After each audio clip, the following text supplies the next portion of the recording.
Aujourd'hui, nous allons voir comment étudier les variations d'une fonction exponentielle. Je prends l'exemple de la fonction f qui est donc sous la forme d'un produit u fois v. Pour dériver le produit, je vais utiliser la formule u'v plus uv'.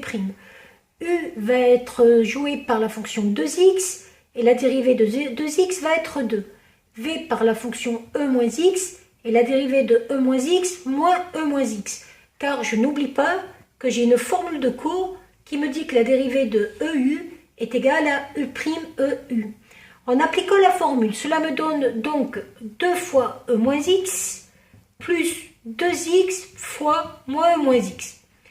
On n'oublie pas que le but c'est de trouver le signe de la dérivée. Le moyen le plus simple, ça va être de factoriser la fonction exponentielle, car la fonction exponentielle est toujours positive. Je factorise donc la fonction exponentielle, j'arrive à cette expression-là. Il ne faut pas oublier que l'exponentielle de moins x est toujours positif, donc pour trouver le signe de la dérivée, il me suffira de trouver le signe de la fonction affine de moins 2x. Pour cela, je regarde la valeur qui annule.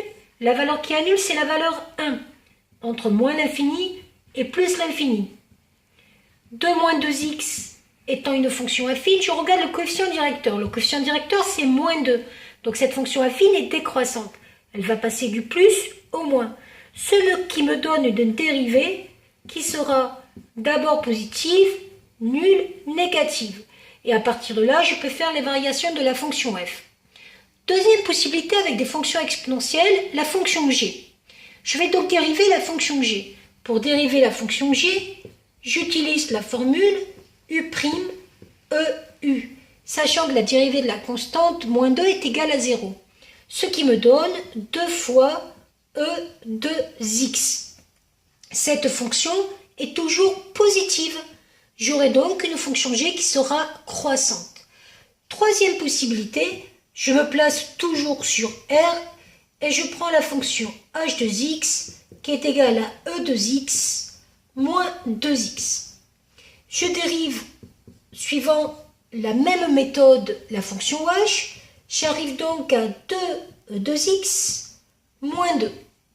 Or, il s'avère que là, je ne peux pas trouver le signe de h' de x tout de suite. Je vais donc poser une inéquation supérieure à 0 pour savoir à quel moment la dérivée est positive. Je fais passer le moins 2 de ce côté-là. J'arrive à 2x supérieur à 2. Je divise tout par 2. J'arrive à e2x supérieur à 1. On ne peut pas enlever la fonction exponentielle comme ça. Je vais donc transformer le 1 en e à la puissance 0. Et je vais utiliser le fait que je peux simplifier en prenant maintenant les antécédents. En l'occurrence, cela va me donner 2x supérieur à 0, c'est-à-dire x supérieur à 0.